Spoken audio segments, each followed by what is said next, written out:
अवधूत चिंतन श्री गुरुदेव दत्त श्री स्वामी समर्थ मंडळी सर्वांचे आपल्या त्रिमूर्ती परिवारामध्ये खूप खूप स्वागत आहे. आता बघा चातुर्मास चालू झालेला आहे आणि या चातुर्मासामध्ये आपण कोणत्या सेवा कराव्यात आणि या चातुर्मासाचे महत्व काय हे आपण सर्व आज समजून घेणार आहोत. चला तर व्हिडिओला सुरुवात करूया. बघा भगवान विष्णू हे योगनिद्रेत या चातुर्मासामध्ये जातात. 4 महिने भगवान विष्णू हे विश्रांती घेत असतात अशी एक मान्यता आहे. तर बघा आता आपली आषाढी एकादशी झाली त्यावेळेस भगवान विष्णू हे योगनिद्रेत गेलेले आहेत आणि ज्यावेळेस कार्तिकी शुक्ल एकादशी येते म्हणजेच देव उठणी एकादशी त्यावेळेस भगवान विष्णू हे योगनिद्रेतून जागे होत असतात. तर बघा आता या पवित्र काळामध्ये या 4 महिन्यांमध्ये वेगवेगळे सणवार व्रतवैकल्य आपण करत असतो.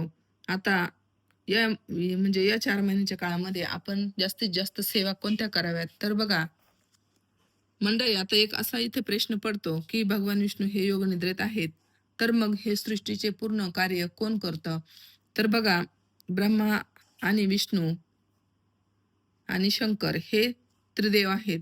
त्यामधले विष्णू हे योगनिद्रेत आहेत. तर मग भगवान शिव हे काय करतात? तर भगवान शिव हे सृष्टीचं पालन करणारे आहेत. भगवान ब्रह्मदेव हे सृष्टीची निर्मिती करणारे आहेत. आणि भगवान शिव हे संहार करते आहेत. भगवान विष्णू हे पालन करते आहेत. त्यामधला एक देव योगनिद्रेत आहेत. मग बाकीचे कार्य हे भगवान शिव, ब्रह्मदेव, गणपती बाप्पा आणि दुर्गा माता हे सांभाळत असतात. आता बघा चातुर्मासामध्ये वेगवेगळे सणवार येतात. आता श्रावण महिना सुरू होईल थोड्याच दिवसात. त्यानंतर गणपती बाप्पांचं आगमन होईल. त्यानंतर देवी नवरात्र येते आणि त्यानंतर दिवाळी येते. तर बघा आता श्रावण महिना हा खूप पवित्र महिना आहे. त्यामध्ये भगवान शिवांची सेवा होत असते. गणपती बाप्पांच्या भाद्रपद महिन्यामध्ये गणपती बाप्पा येत असतात. त्यामध्ये गणपती बाप्पांची सेवा होत असते. देवी नवरात्र हे अश्विन महिन्यामध्ये येतं. त्यामध्ये देवीची सेवा होत असते आणि त्यानंतर दिवाळी येते. तर बघा असे हे कार्य प्रत्येक देव हे करत असतात. त्यामुळे जरी भगवान विष्णू हे योगनिद्रेत असले तरी सृष्टीचं कार्य हे थांबत नाहीत. तसं बघितलं तर भगवान विष्णू हे म्हणजे देव कधीच झोपत नाही. पण आता चातुर्मास चालू झालेला आहे आणि अशी एक मान्यता आहे की भगवान विष्णू हे योगनिद्रेत आहेत. तर आता आपण जाणून घेऊया. तर आता आपण चातुर्मास चालू झालेला आहे. एवढा पवित्र महिना आहे आणि या महिन्यामध्ये आपण कोणत्या सेवा कराव्यात? तर बघा मंडळी, चातुर्मासामध्ये सगळ्यात जास्त महत्त्वाची सेवा म्हणजे विष्णू सहस्त्रनाम. तुम्ही जर या चातुर्मासामध्ये रोज विष्णू सहस्त्रनाम जर श्रवण केलं, पठण केलं, तर तुमच्या अशी मला नाही वाटत काही तुमची एकही इच्छा अपूर्ण राहील. ती इच्छा फक्त चांगली असावी, म्हणजेच कोणाचं नुकसान करणारी नसावी. पवित्र मनाने आपल्यासाठी आपण काय मागतोय, पण ते देवालाही देण्यासाठी म्हणजे देवालाही ते देणं सोपं पडलं पाहिजे. असं काही मागू नका, की ज्याने दुसऱ्याचं अहित होईल. आपण स्वतःसाठी कसं म्हणजे व्यवस्थितच जे काही मागू, ते देवालाही देणं सोपं जाईल. अशा पद्धतीनेच आपण देवाकडे कधीही काहीही मागताना असंच मागावं. तर बघा आता विष्णू सहस्त्रनाम हे तुम्ही दिवसातून एकदा बोलू शकता, दोनदा बोलू शकता किंवा तीनदाही बोलू शकता. यथाशक्ती जेवढे विष्णू सहस्त्रनामाचे पाठ होतील, तेवढे आपण म्हणजे या चातुर्मासामध्ये करायचे आहेत.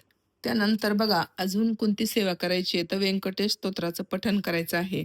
तुम्हाला दिवसभरात जसं जमेल तसं व्यंकटेश स्तोत्राचं पठण हे अवश्य करायचं आहे. आता बघा व्यंकटेश स्तोत्र हे एवढं प्रभावी स्तोत्र आहे आणि खूप छोटं आहे.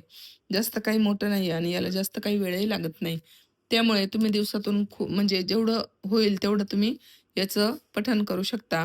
बघा ज्यावेळेस आपण व्यंकटेश स्तोत्र बोलत असतो, त्यावेळेस ही सेवा साक्षात भगवान विष्णू हे ऐकत असतात आणि खूप भक्तांना असा अनुभवही आहे, की म्हणजे त्यांना भगवान विष्णू यांचं दर्शनही झालेलं आहे. त्यामुळे हे स्तोत्र खूप प्रभावी आहे आणि आपण आवर्जून हे स्तोत्र नक्कीच पठण करावं, श्रवण करावं. आणि आता यानंतर दुसरी सेवा म्हणजे या चातुर्मासामध्ये आपण ओम नमो भगवते वासुदेवाय नमः हा मंत्र जास्तीत जास्त करायचा आहे. बघा तुम्हाला कोणतीच सेवा करायला जमली नाही, तरी तुम्ही नुसतं नामस्मरण केलं, तरी नामस्मरणाला खूप काही महत्त्व आहे. ज्यावेळेस आपण देवाचं नाव घेत असतो, त्यावेळेस देव हा आपल्या मागे-पुढे फिरत असतो. त्यामुळे नामस्मरणासारखं महत्त्व दुसऱ्या कोणत्याच सेवेला नाही. आता यानंतर आपण अजून कोणती सेवा करायची, तर बघा दिंडोरी प्रणीत मार्गामध्ये जे काही भागवत, संक्षिप्त भागवत आहे, ते आपण या चातुर्मासामध्ये रोज एक पाठ केलं तर खूपच उत्तम. पण ज्यावेळेस एकादशी येते, त्या एकादशीला तरी निदान आपण महिन्यातून 2दा तरी हा पाठ आवर्जून करावा किंवा तुम्हाला जसं जमेल तसं तुम्ही हा पाठ करू शकता.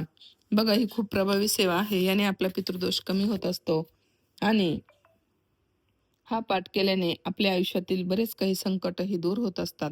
एकदा का पितृदोष कमी झाला, दूर झाला, की आपलं आयुष्य आपोआपच सुरळीत मार्गावर यायला मदत होते. अजून आपण भगवान विष्णूंची अभिषेकयुक्त सेवा करायची आहे. बघा, आपल्या सर्वांच्याच घरी भगवान बालकृष्णाची मूर्ती असते. त्या मूर्तीवर आपण रोज अभिषेक करायचा आहे. तुम्ही एक वेळा पुरुष सुक्त घेऊ शकता, एक वेळा स्त्री सुक्त घेऊ शकता किंवा जर तुम्हाला वेळ असेल तर तुम्ही 11 वेळा स्त्री सुक्त घ्या, 11 वेळा पुरुष सुक्त घ्या. त्यानंतर भगवान बालकृष्णांची पंचोपचार पूजा करायची, त्यांची आरती करायची, नैवेद्य दाखवायचा आहे. ही अशी सेवा जर तुम्ही केली ना महिन्यातून, निदान तुम्हाला जमेल त्यावेळेस करा. रोज अभिषेक केल्याचं खूपच उत्तम. पण नाही वेळ भेटला तर तुम्ही दर एकादशीला नक्कीच अभिषेक करा आणि दर बुधवारी नक्कीच आठवड्यातून एकदा हा अभिषेक करा. तुम्हाला जास्त वेळा पुरुष सुक्त घेणं शक्य नसेल, स्त्री सुक्त घेणं शक्य नसेल, तर तुम्ही एक-एक वेळा घेतलं तरी खूप म्हणजे चांगलं आहे. आणि हे अभिषेकाचं पाणी घरामध्ये सर्वांनी तीर्थ म्हणून घ्यायचं आहे. तर बघा, अशी साधी सोपी सेवा भगवान विष्णूंची या चातुर्मासामध्ये करायची आहे.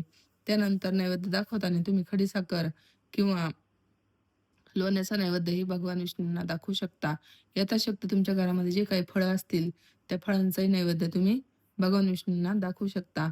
कढी भात हा भगवान विष्णूंना खूप प्रिय आहे. तुम्ही कढी आणि भात हा नैवेद्यही भगवान विष्णूंना दाखवू शकता. तर बघा, अशी साधी सोपी सेवा या काळामध्ये करायची आहे. चातुर्मास हा खूप पवित्र काळ आहे आणि भगवान विष्णूंची सेवा करण्याचा हा अत्यंत दुर्मिळ योग आपल्याला भेटलेला आहे. त्यामुळे वर्षातून एकदाच ही सेवा आपण करत असतो आणि ही सेवा सर्वांनीच आवर्जून करावी असं मला वाटतं. तर मंडळी, या व्हिडिओमध्ये आता आपण चातुर्मासामध्ये अन्नदानालाही खूप महत्त्व आहे. बघा, ज्या काही गरजू व्यक्ती असतील त्यांना धान्य द्या किंवा अन्न द्या, पक्ष्यांसाठी पाणी ठेवा, गाईला चारा द्या, एखाद्या गरजू व्यक्तीला मदत करा. बघा, हीच सेवा खूप महत्त्वाची आहे. आता आपण बाकीचं सगळं काही बघितलं. आता तुळशी मातेची सेवा ही या महिन्यामध्ये खूप पवित्र मानली जाते. कारण भगवान विष्णूंना तुळस वाहिल्याशिवाय त्यांची पूजा ही पूर्ण होत नाही. त्यामुळे तुळशी मातेलाही खूप महत्त्व आहे. तुम्ही रोज सकाळी नाही जमलं तरी रोज संध्याकाळी तुळशी मातेजवळ एक दिवा, तुपाचा दिवा लावायचा आहे, अगरबत्ती लावायची आहे, तुळशी मातेला नमस्कार करायचा आहे. आमच्या घरामध्ये जे काही संकट असतील, जे काही विघ्न असतील ते दूर कर, असं मातेला नमस्कार करायचा आहे, प्रार्थना करायची आहे. तर बघा मंडळी, अशी साधी सोपी सेवा तुम्ही आवर्जून करा आणि या चातुर्मासामध्ये भगवान श्रीहरी, भगवान नारायण यांना अशी प्रार्थना करायची आहे, की माझ्याकडून श्रद्धेने तुमची सेवा घडू द्या. माझ्या हातून सत्कर्म घडू दे. माझ्या मनातील अहंकार, राग आणि नकारात्मकता दूर होऊ दे. माझ्या परिवारामध्ये सुख, शांती, समाधान आणि समृद्धी राहू दे. सर्वांच्या घरामध्ये अन्न, आरोग्य आणि आनंद राहू दे आणि माझ्या मुखातून सदैव तुमचे नामस्मरण घडू दे. ओम नमो भगवते वासुदेवाय नमः. जर हा व्हिडिओ तुम्हाला आवडला असेल मंडळी, तर नक्कीच लाईक करा, शेअर करा आणि कमेंट करायला विसरू नका. कमेंटमध्ये ओम नमो भगवते वासुदेवाय नमः असं लिहायला विसरू नका. तर मंडळी, या व्हिडिओमध्ये एवढंच. भेटूया पुढच्या नवीन व्हिडिओमध्ये नवीन विषयासह. तोपर्यंत सर्वांना श्री स्वामी समर्थ. ओम नमो भगवते वासुदेवाय नमः.